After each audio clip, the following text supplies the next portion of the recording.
Telangana secretariat ను పేల్చివేస్తారంటూ బెదిరించిన వ్యక్తిని పోలీసులు అదుపులోకి తీసుకున్నారు. లంగర్ హౌస్ కు చెందిన సయ్యద్ మీర్ మహమ్మద్ అలీని అరెస్ట్ చేసిన పోలీసులు బెదిరింపులపై దర్యాప్తు చేపట్టారు. అయితే తాను దర్గాకు సంబంధించిన సమస్యపై అర్జీ పెట్టుకున్న అధికారులు పట్టించుకోకపోవడంతో సయ్యద్ మీర్ బెదిరించినట్టు తెలిపాడు. విచారణ సమయంలో సయ్యద్ పోలీసులు సెక్రటేరియట్ అధికారులతో వాగ్వివాదానికి దిగాడు.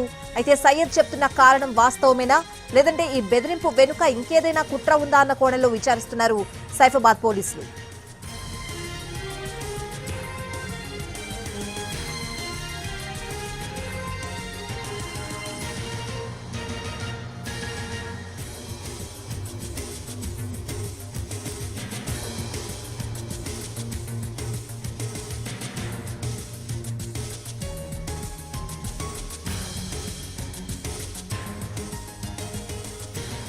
తెలంగాణ సెక్రటేరియట్ ను పేల్చివేస్తారంటూ బెదిరించిన వ్యక్తిని పోలీసులు అదుపులోకి తీసుకున్నారు. లంగర్ హౌస్ కు చెందిన సయ్యద్ మీర్ మహమ్మద్ అలీని అరెస్ట్ చేసిన పోలీసులు బెదిరింపులపై దర్యాప్తు చేపట్టారు.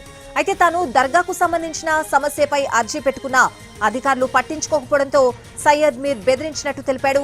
విచారణ సమయంలో సయ్యద్ పోలీసులు సెక్రటేరియట్ అధికారులతో వాగ్వాదానికి దిగాడు. అయితే సయ్యద్ చెప్తున్న కారణం వాస్తవమేనా లేదంటే బెదిరింపు వెనుక ఇంకేదైనా కుట్ర ఉందా అన్న కోణంలో విచారిస్తున్నారు సైఫాబాద్ పోలీసులు.